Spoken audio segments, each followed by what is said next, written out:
Well, what an open mic. I mean, uh, just have to say that. And Barbara Saunders is quite the poet. Over the years that I've heard her read, she's read very short pieces, longer pieces, autobiographical things, political things, personal things, memoirs, memories.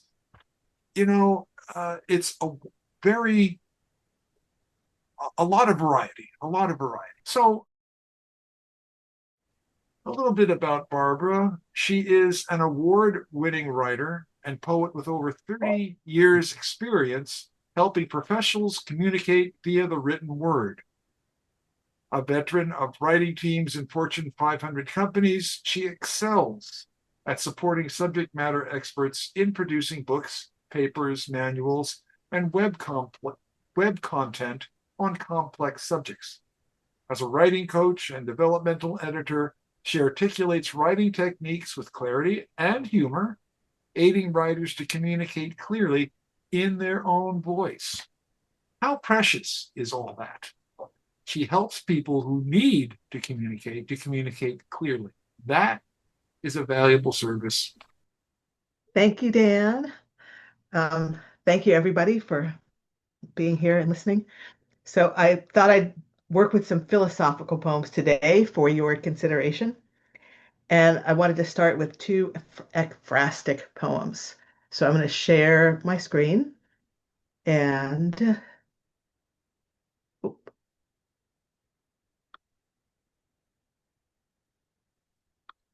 oops.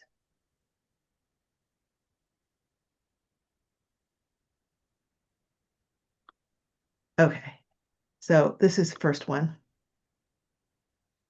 Um, I saw this for the first time um, at the Crocker Museum last week, and I found it very moving. So, do you see the photo? Just a photo there. Hope I'm sharing the right thing. Yes, we see the photo. Okay.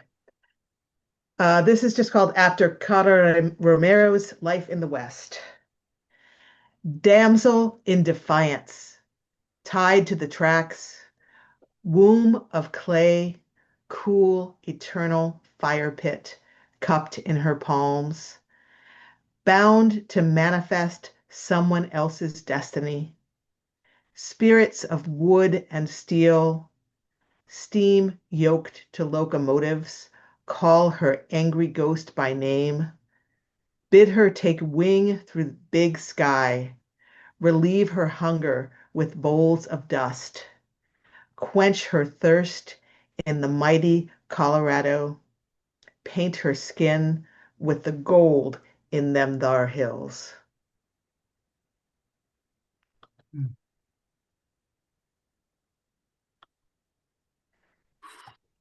And then I'm gonna share another one.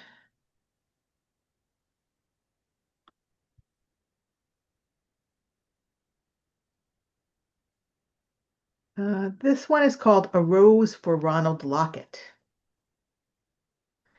He watched the princess on TV as he rested in his room in Bessemer, Alabama, losing strength, virus feasting on his T cells. He saw past her privilege to their shared prison, the inescapable compulsion to keep their eyes open, bearing witness, right up to the moment when everything fades to black, while most people look away like pupils who've neglected their studies and hope they won't be called on. That day, she touched the AIDS patient with an ungloved hand. He felt just a little hope. So he kept watching her as the in laws expelled her from the fortress, as the paparazzi bore down in the tunnel in Paris, as her brother spit venom at the queen. Before they carried his body out, he used the very last of his bright colored paint to touch her back.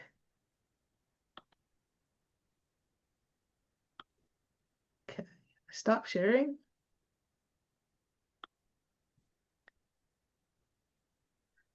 This one's called At the Fireside with Lucille Ball. Happiness is underrated, Lucille Ball told me. What do you mean? Isn't happiness, laughter, what your life was about? I wasn't about happiness. I committed to my work ethic early on when happiness seemed pointless to pursue. Legend has it you were a sad clown, making fun through a tumultuous marriage.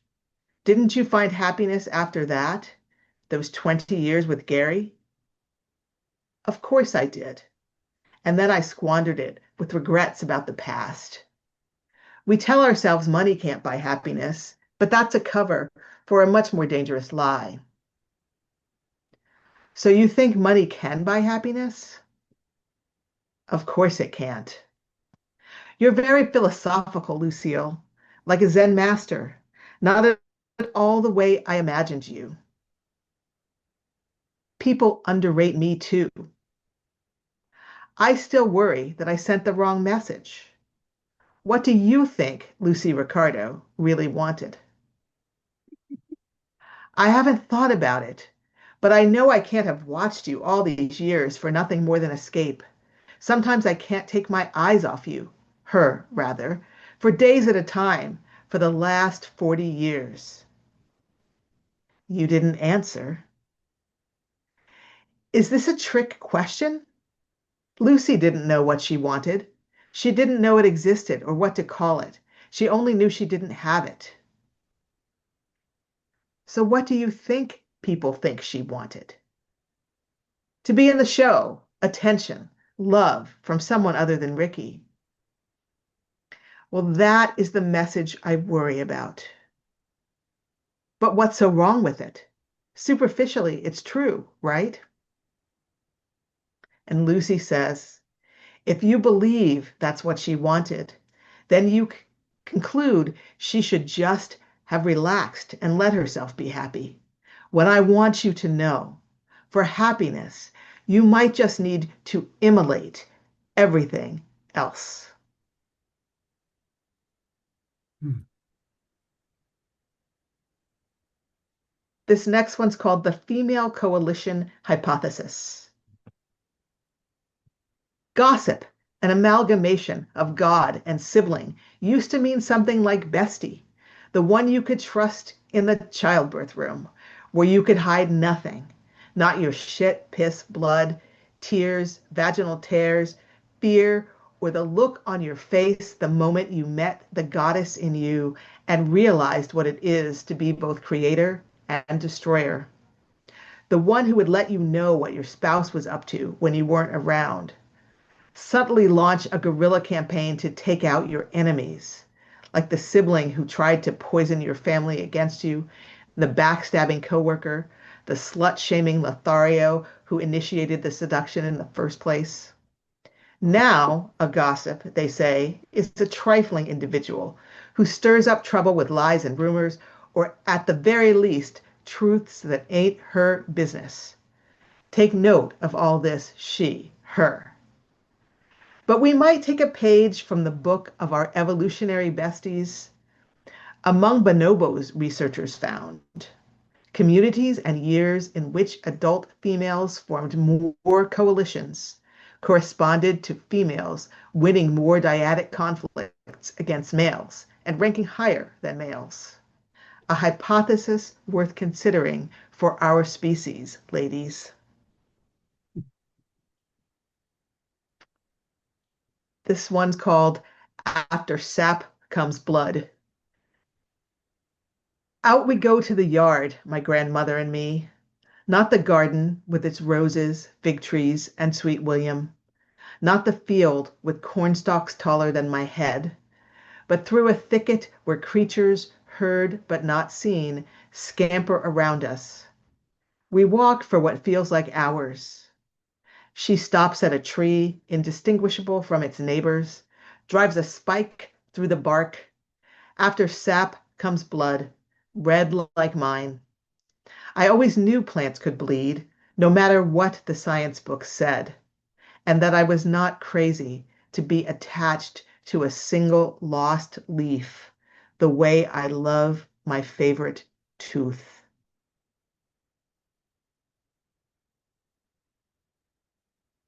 This one's a very different mood. How to be a real American. On a day in 1944, when the headlines brought news about the bombing of Brunswick, my grandfather dropped the mic in a suburb of New York. He read aloud in a local candidate forum a letter asking him to throw the race. Come on, old boy, let's play the game. Exposed corruption he would not let stand. In an election he knew he would not win. Reporters deemed the crowd stunned. In whispers, some members of the audience praised his ethics, while others questioned his sense of propriety. I have not yet had to do anything like what history asked of him to hide in the banks of the Mississippi to escape a mob, then unflinchingly stake claim to the dream. Insist we must teach the practice as well as the principles of democracy.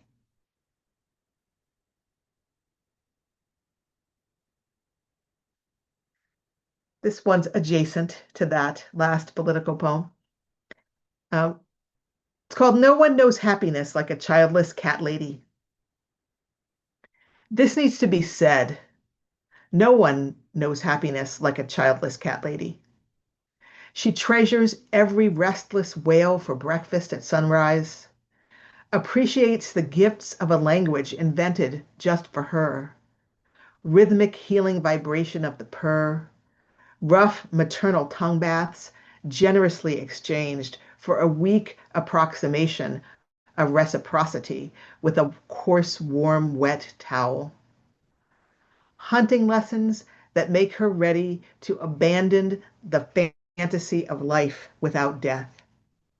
The cat lady knows that curling up in a ball is sometimes enough ambition for the day, and the secret to getting all the validation she could ever want is making friends who won't submit to dominion.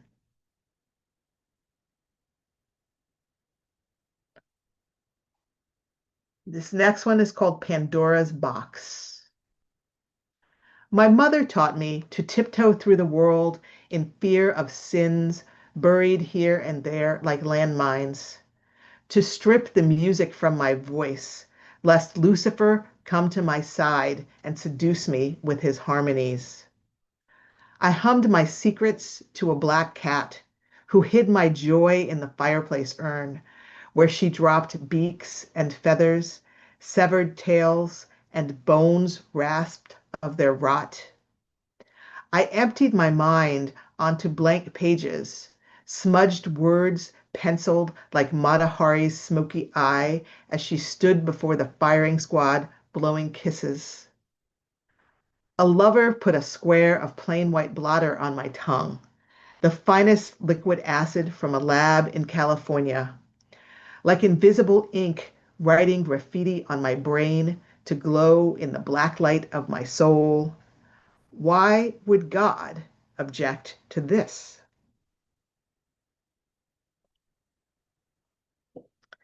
This is a new one. I don't know if it's finished, called Now Ashes.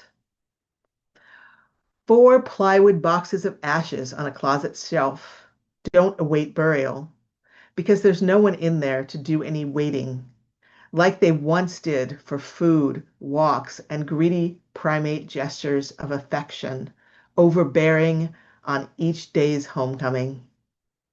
They were refuge from concrete sidewalks, glass skyscrapers, cramped Victorian flats whose beauty outlives their vivacity.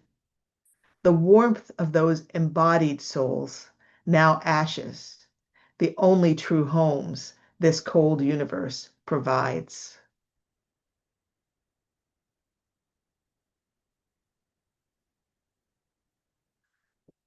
And this one's called Umwelt, or Umfelt, I guess is how it's pronounced. And that is a word that means the part of a being's environment it can sense and experience. It has an epigram. Every animal is enclosed within its own sensory bubble, perceiving but a tiny sliver of an immense world. With every creature that vanishes, we lose a way of interpreting the world. And that's from a scientist named Ed Yong. 200 species disappear every day, and with each goes a way of perceiving. Gone, the one bat who knew you as a deity, bounced pulses toward you that turned on your pleasure centers. Gone, the flower who sprayed its nectar for you and only you and washed your brain in honey. Gone, the bugs who filled in your wrinkles. Did you really believe some people have lucky aging genes? Do you believe the universe loves you? Is the universe that loved you still here?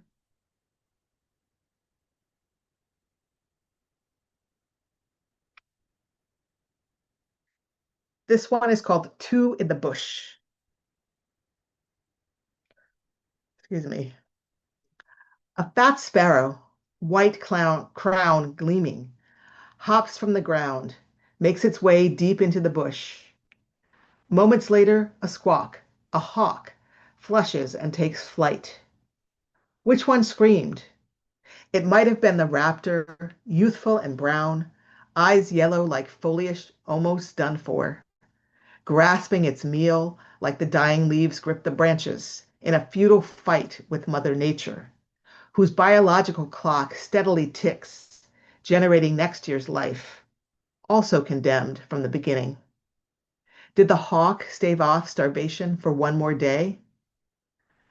Or maybe it was the songbird whose tunes come without lyrics, give no reassurance of having God's eye at all, let alone his intercession. Did the sparrow see one more sunset? This mammal was relieved it happened so fast. I didn't have time to feel bad about staying out of it. None of this is my responsibility.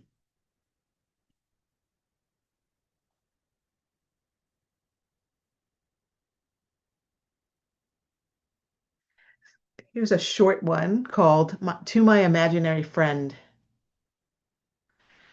You were the first to leave me, before the goldfish, before the grandfather.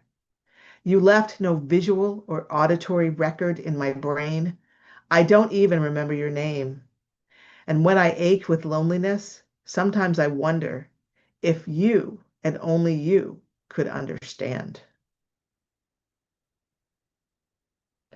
How am I doing on time?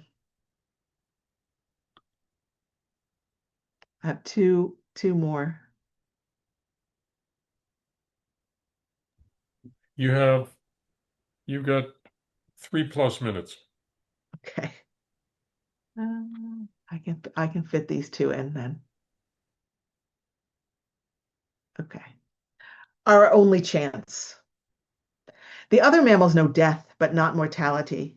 That liberating constraint forces us to the terrifying reality of choice, shining in our faces like the interrogation room lighting in a film noir. Life blazes by faster than our eyes can adjust.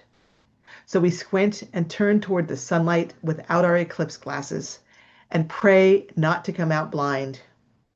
To say the unsayable, to transcend the discomfort of exposure, is our only chance to meet one another heart to heart on this side of the Jordan. Secrets told are as beautiful as birdsong. Propriety equals silence equals death. Language pushes the mind to the vortex where purpose and chaos blend, suck us right up from the ground, abandon us to free fall. And then my final one, it's called Where the Mind Goes. My father rode Amtrak to attend my graduation, 2,500 miles from New Rochelle to Emeryville. His first trip to California sent shipping out from Fort Mason to Korea. The first time in decades he'd carved out that much time to be alone. On the return trip, a man attempting suicide, jumped from the train as it went over the Rockies. A ledge caught him. The rescue took hours while the train waited. So I took some time to jot some things down, my father said whenever he told the story.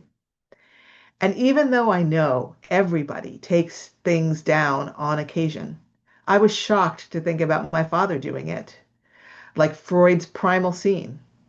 I never asked him what he wrote about. I've wondered ever since. So we start on the train tracks and we ended on the train. Unmute, ladies and gentlemen. Let her hear. Wow. That was so enjoyable.